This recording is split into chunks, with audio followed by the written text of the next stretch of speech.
Before we begin, a quick note. The opinions and analysis shared on Truth Seekers are our own interpretations of published research and should not be used as medical, financial, or professional advice. Always consult qualified professionals for decisions affecting your health or well-being. And with that out of the way, welcome to Truth Seekers. I'm Bill Morrison. And I'm Alex Barrett. Today is February 13th, 2026, and we're talking about red light, real problems, when one scientific truth becomes 5 marketing lies. Let's get to the truth. Right, so I keep seeing these red light panels everywhere. Instagram, wellness influencers, my gym has one now. And they're claiming it'll fix your skin, boost your athletic performance, help you sleep better, and Erectile dysfunction. yeah, that too, which is quite the range, isn't it? That's exactly what made me dig into this. Stanford Medicine just published this analysis in February, breaking down what the actual evidence shows versus what's being sold. And the gap is massive. Okay, good, because some of this sounds properly sciencey, like there are actual studies being cited. But then it's being marketed as this revolutionary cure-all, and my media instincts are just screaming that something's off. So, the marketing pitch is that red light therapy, wavelengths between 600 and 900 nanometers, usually, penetrates your skin and stimulates cellular function, increases blood flow, boosts collagen, helps muscles recover.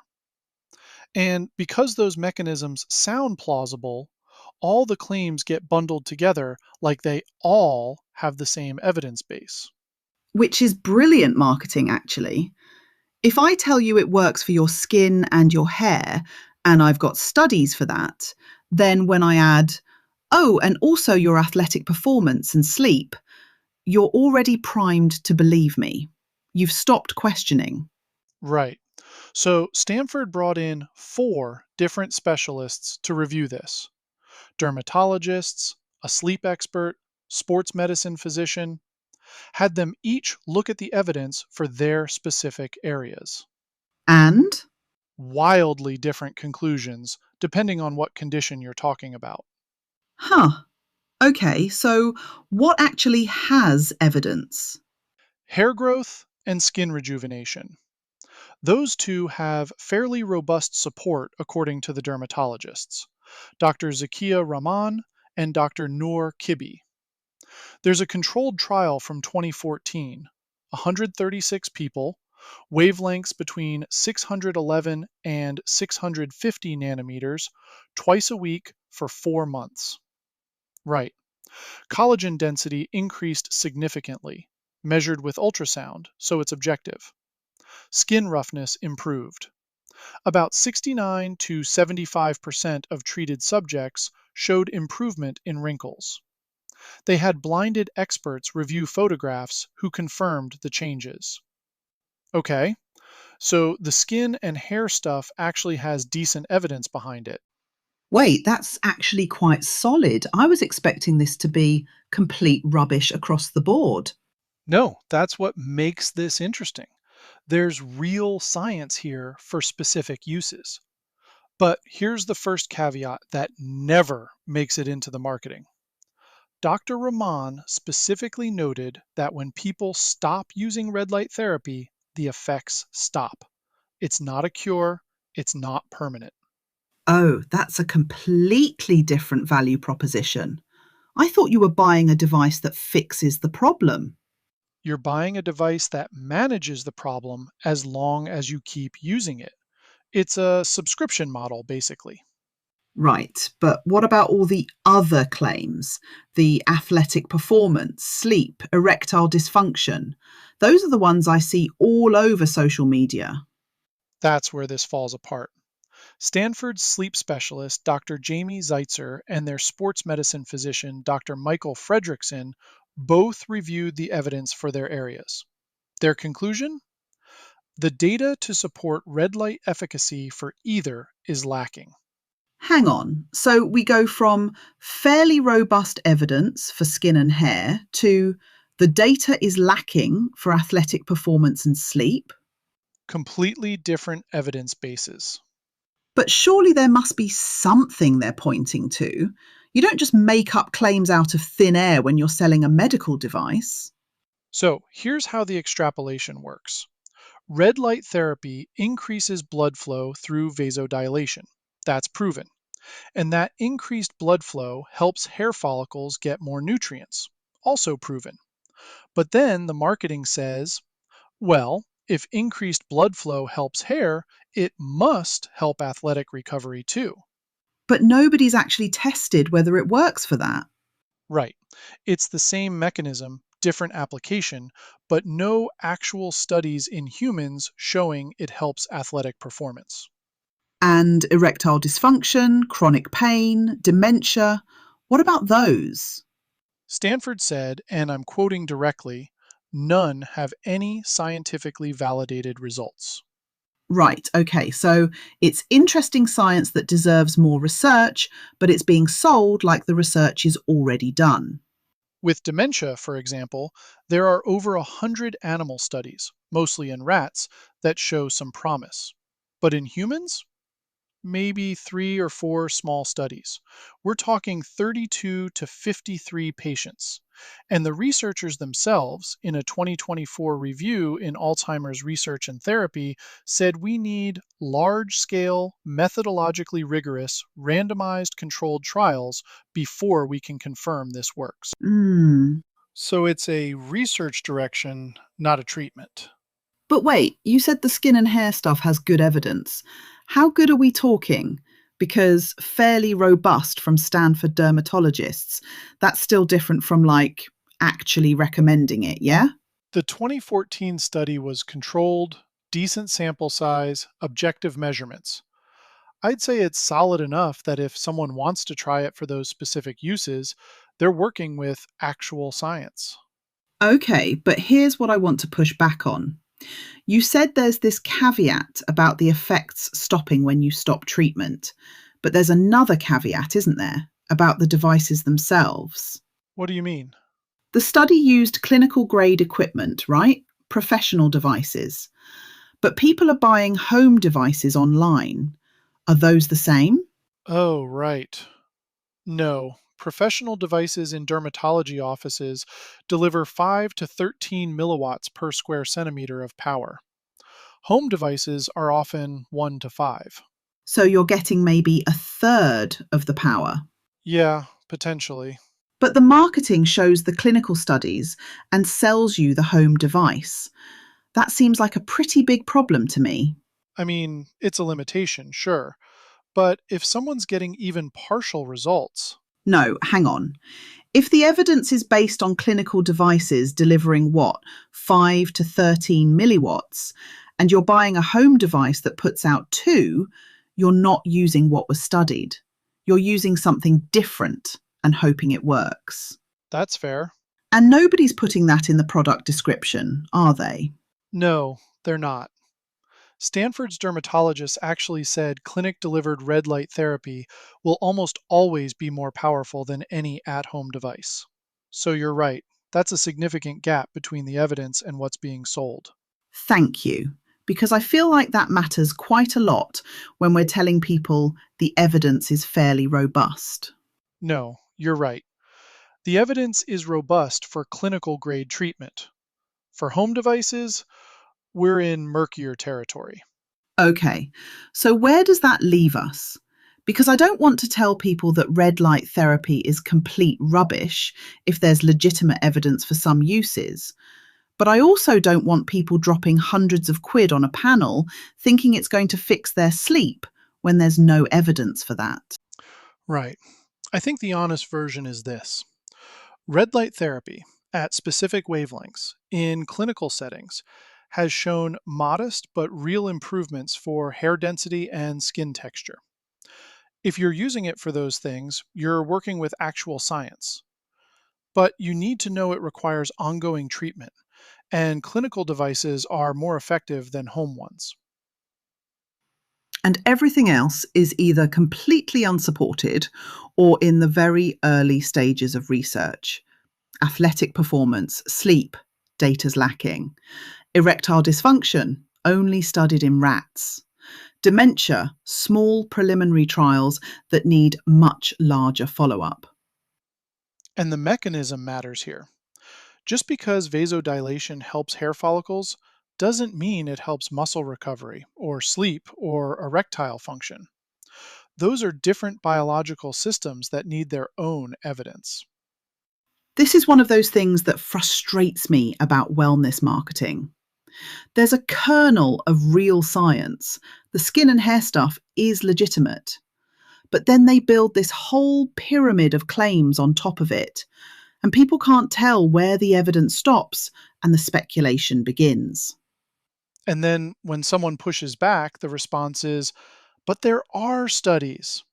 And there are for the skin and hair, but not for the other stuff. So, what should people actually look for if they're considering this? First, be specific about what you're treating. If it's hair loss or skin aging, there's evidence, but make sure you're getting the right wavelength. The studies showing benefits used 630 to 660 nanometers for hair and 611 to 650 for skin. Not all devices specify their wavelengths clearly. And check the power output, yeah?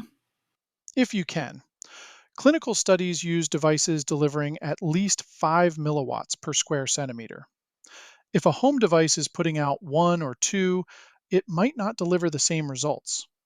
And a lot of manufacturers don't even list that specification. Of course they don't. What's interesting is a lot of these devices are marketed as FDA cleared. And that sounds like FDA approval, right? Like the government has verified this works. But it's not the same thing, is it? Not even close. FDA clearance means the device is safe. It's not going to hurt you. FDA approval means they've verified it's effective for treating a specific condition. The language is doing a lot of heavy lifting in that marketing copy. God, and most people wouldn't know there's a difference. I probably wouldn't have known there was a difference until you just said it. When I was doing A/B testing in tech, we'd workshop language exactly like this. Technically true, but designed to create an impression that goes beyond what the words actually say. Cleared versus approved sounds almost the same, means completely different things.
So here's the takeaway.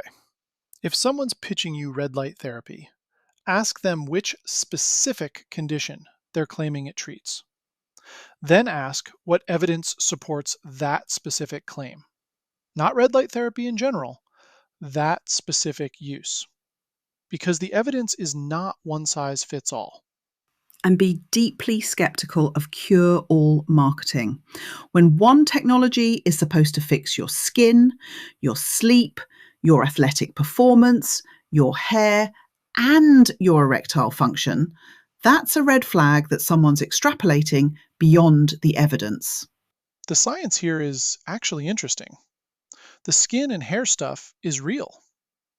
The dementia research in animals is worth following. But interesting science and proven treatment are not the same thing. And the marketing is deliberately blurring that line.